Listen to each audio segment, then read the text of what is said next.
Hello everyone, how are you? I think you all are well. I'm also fine. Dear learners, today we'll discuss about completing sentence for SSC and class 9. It is one of the most important class for the student of SSC and also class 9. Okay dear learners, now let's start to discuss the class.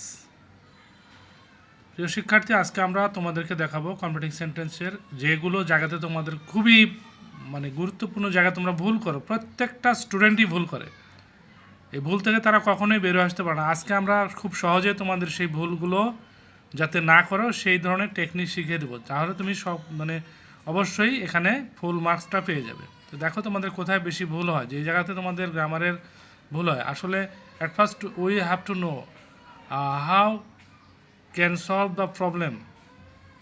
আমরা আসলে জানবো completing সেন্টেন্সগুলো কীভাবে পরীক্ষা আসে, আমরা কিভাবে পারবো। মূলত এটা তিনটি অপশন থাকে। একটা হচ্ছে তোমার জেনারেল অডিয়েন্স থাকে, একটা গ্রামাটিক্যাল থাকে, আর একটা থাকে প্রোভার্বস। অর্থাৎ একটা সাধারণ বাক্য থাকে, এখানে কোনো গ্রামার থাকে না, তোমাকে নিজে বানিয়ে লিখতে হবে। আরেকটি থাকে তোমার সম্পূর্ণ গ্রামাটিক্যাল অংশ, এবং আরেকটি অংশ থাকে তোমাদের প্রবাদ বাক্য, যেটা আমরা প্রভাবস বললাম। তো যাই হোক বন্ধুরা, দেখো আমরা একটু শুরু করি। দেখো তোমাদের এখানে পরীক্ষায় আসে হচ্ছে ওয়ার্ক ফাস্ট লেস্ট। আমরা লেস্টের ব্যবহার এখানে তুলে ধরেছি তোমাদের সামনে। লেস্ট থাকলে দুই ধরনের অপশন থাকবে, জেনে রাখবা। কয় ধরনের থাকবে? দুই ধরনের থাকবে। কীভাবে দেখো থাকবে, একটা থাকবে ইম্পারেটিভ সেন্টেন্স আর একটা থাকবে অ্যাসার্টিভ সেন্টেন্স। আমরা এ এবং বি একটু লক্ষ্য করো। ওয়ার্ক ফাস্ট লেস্ট এবং B number Rana reads more lest, same একই লেস্ট, বাট দুই ধরনের sentence. One is A is imperative and B is assertive sentence. তাহলে ইম্পারেটিভ সেন্টেন্স হলে আমার আনসার কেমন হবে, আর অ্যাসার্টিভ সেন্টেন্স হলে আমার আনসার কেমন হবে, একটু ভালো করে খেয়াল করবা, তাহলে দেখবো তোমার আর ভুল হবে না। যদি অবশ্যই ইম্পারেটিভ সেন্টেন্স হলে তোমাকে সাবজেক্ট হিসেবে কমন নিতে হবে ইউ, এবং যদি অ্যাসার্টিভ হয় তাহলে আমরা নাউনের প্রোনাউন সাবজেক্টটা কমন নেব। তো দেখো এখানে ওয়ার্ক ফাস্ট লেস্ট, তাহলে এখানে আমরা কমন নেব ইম্পারেটিভ সেন্টেন্স, যেহেতু you should miss the bus, you should miss the class, you should attend the class, এরকম এভরিথিং তুমি আনসার লিখতে পারবে। তাহলে আমরা কী হলো, subject plus should plus v one plus extension.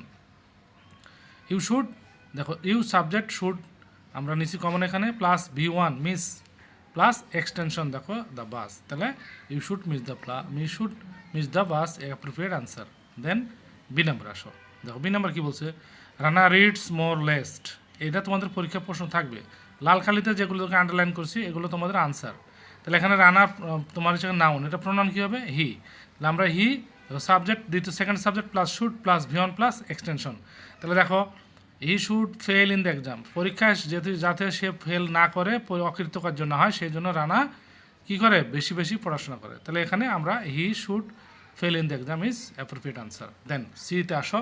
সিতে আমরা আরেকটি গ্রামাটিক্যাল নিয়ে এসেছি। দেখো এখানে অ্যাজ ইফ বা অ্যাজ দো থাকবে পরীক্ষায়। এইখানে কিন্তু তোমাদের বড় ধরনের ভুল হয়ে যায়, দুইটা উত্তর একই রকম মনে করে তোমরা লিখে আসো, কিন্তু দুই ধরনের হবে। দেখো আমরা প্রত্যেকটা গ্রামাটিক্যালের অল্টারনেটিভ আনসার আছে, যেমন লেস্টে করলাম, এখানে অ্যাজ ইফ বা অ্যাজ দোর সেম অল্টারনেটিভ দুইটা আনসার আছে।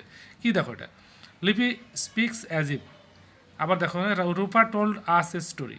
তাহলে দেখো সেন্টেন্স প্যাটার্নে এখানে দুইটি টেন্স আছে, একটা হচ্ছে প্রেজেন্ট ইনডিফিনিট, একটা হচ্ছে পাস্ট ইনডিফিনিট। দেখো স্পিক্স সাবজেক্ট প্লাস তোমার ভি1 এর সাথে এস।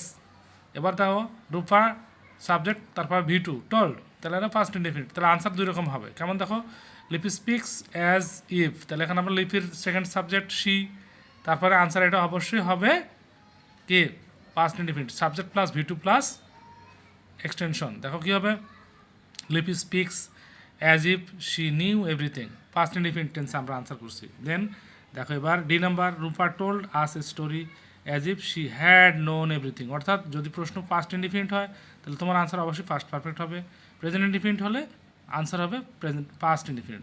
That's okay. নেক্সট আসো এবার আমি মনে করি তোমরা অবশ্যই বুঝতে পারছো এটা। এবার ইতে আসো। দেখো ইতে কী বলছে, 5 years হ্যাভ পাস্ট সিন্স। এই সিন্স দেখো দুইটা আনসার তোমাদের পরীক্ষার প্রশ্ন থাকতে পারে, দুই ধরনের, তোমরা কিন্তু ভুল করো। আবার দেখো ইট ওয়াজ লং টাইম সিন্স, তাহলে প্রথমটা দেখো কি আমার present perfect tense, present tense, নিচেরটা পাস্ট ইনডিফিনিট টেন্স। তাহলে পর প্রেজেন্ট টেন্সের আনসার একরকম হবে, পাস্ট টেন্সের আনসার একরকম হবে, ঠিক আছে। তো দেখো 5 years হ্যাভ পাস সিন্স, এখানে হবে আই মেট হিম, বা যে কোনো subject plus V2 plus object. তাহলে কী হবে দেখো আই মেট হিম, এটা আনসার ইজ রাইট। এরপর দেখো নিচেরটা it was long time since, past indefinite, তাহলে আমার সিন্সের পরে অবশ্যই আমাকে পাস্ট পারফেক্ট ফর্মে আসতে হবে। তাহলে কী হবে subject plus had plus V3 plus object হবে। তাহলে কী হবে দেখো সিন্স উই হ্যাড মেট হিম, ঠিক আছে। এরপর চলে আসি আমরা জি নাম্বারে। জি নাম্বার দেখো কী বলছে, ইফের আমরা দুইটা অপশন নিচ্ছি এখানে। ইফেও এখানে তোমরা ভুল করো, তিনটা অপশন থাকে ইফের কন্ডিশনাল সেন্টেন্স হিসাবে। আমরা দুইটা এখানে খুবই জরুরি, এর দুইটার মধ্যে তোমাদের একটা আসবেই, মাস্ট, সব কাজের জন্য খুবই জরুরি। If I were a rich man, দেখো এটা পাস্ট ইনডিফিনিট টেন্সের অংশ, এখানে কন্ডিশনাল সেন্টেন্সের আমার আনসার কী হবে সাবজেক্ট প্লাস উড বা could plus v one plus extension বা অবজেক্ট। তাহলে দেখো কী হবে আমার subject plus would plus v one plus object. তাহলে উত্তর কী হবে I would help the poor, বা তুমি আই উড দিয়ে তুমি ভিওন যে কোনো সেন্টেন্স লিখতে পারো আনসার। দেন 8 নাম্বার দেখো if I had gone there, আমি যদি সেখানে যেতাম I would have helped him. তাহলে এখানে দেখো আমরা কী করছি subject plus would have plus V3 হবে, তারপরে এক্সটেনশন হবে, ঠিক আছে। তাহলে আনসার দেখো কী হলো I would have helped him. Then আমরা এবার চলে আসবো প্রবাদ বাক্য, যেটা প্রভাব বললাম, যদি থাকে it is said that, the প্রভাব গোজ দ্যাট, এরকম যদি থাকে বন্ধুরা, তাহলে তোমরা অবশ্যই এখানে কী করবা একটি যে কোনো একটি প্রবাদ লিখে দিবে। দ্যাটের পরে honesty is the best policy আমি লিখছি, তুমি আরও অন্যটা লিখতে পারো, হেলথ ইজ ওয়েল, হ্যাঁ, স্টিচ ইন টাইম সেভস 9 লিখতে পারো, যে কোনো একটা প্রবাদ বাক্য লিখে দিলে উত্তরটা তোমার সঠিক হয়ে যাবে। দেন আরেকটি আমি দেখো লিখছি 2 and 2, এখানে আমরা আরেকটি প্রবাদ বাক্য তোমার অর্ধেক দেওয়া আছে, অর্ধেক বাকিটা তোমাকে সম্পূর্ণ করতে হবে। তাহলে আনসার কী হবে 2 and 2 make 4। Okay dear learners, আজকে আমরা দেখালাম দেখো কম্পিটিভ সেন্টেন্সের এসএসসি এবং ক্লাস 9-এর বোথ ক্লাস ভেরি ইম্পর্টেন্ট একটি টপিক ছিল।